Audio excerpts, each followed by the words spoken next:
രാജ്യത്തെ ഏറ്റവും വലിയ പൊതുമേഖലാ ബാങ്കായ സ്റ്റേറ്റ് ബാങ്ക് ഓഫ് ഇന്ത്യ വായ്പാ പലിശ നിരക്കുകൾ കുറച്ചു. SBIയിൽ നിന്നും വായ്പ എടുത്തവർക്ക് വലിയ ആശ്വാസമാണ് ഇതുകൊണ്ടുണ്ടാകുക.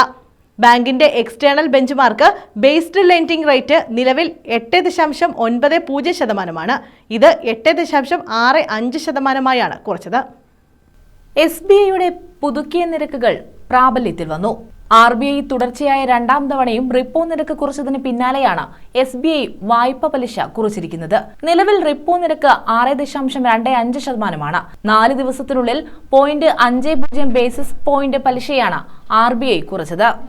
മിക്ക ബാങ്കുകളും പലിശ നിരക്കുകൾ നിർണ്ണയിക്കുന്നതിനുള്ള ഒരു മാനദണ്ഡമായി റിപ്പോ നിരക്കിനെ കണക്കാക്കുന്നതിനാൽ റിപ്പോയിൽ കുറവ് വരുന്നത് ഉപഭോക്താക്കൾക്ക് നേരിട്ട് ഫലം നൽകുന്നു. ഇനി നേരെ മറിച്ച് റിപ്പോ നിരക്ക് മാറ്റമില്ലാതെ തുടരുകയോ ഉയർത്തുകയോ ചെയ്താൽ വായ്പാ നിരക്കുകളിൽ സമാനമായ സ്വാധീനമുണ്ടാകും.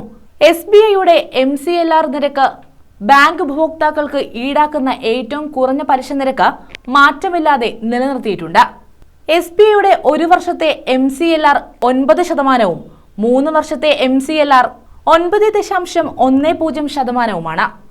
RBI റിപ്പോ നിരക്ക് കുറച്ചതോടെ രാജ്യത്തെ പൊതുമേഖലാ സ്വകാര്യ ബാങ്കുകൾ ഫിക്സഡ് ഡെപ്പോസിറ്റിന്റെയും വായ്പയുടെയും പലിശ നിരക്കുകൾ കുറയ്ക്കാൻ തുടങ്ങിയിട്ടുണ്ട്.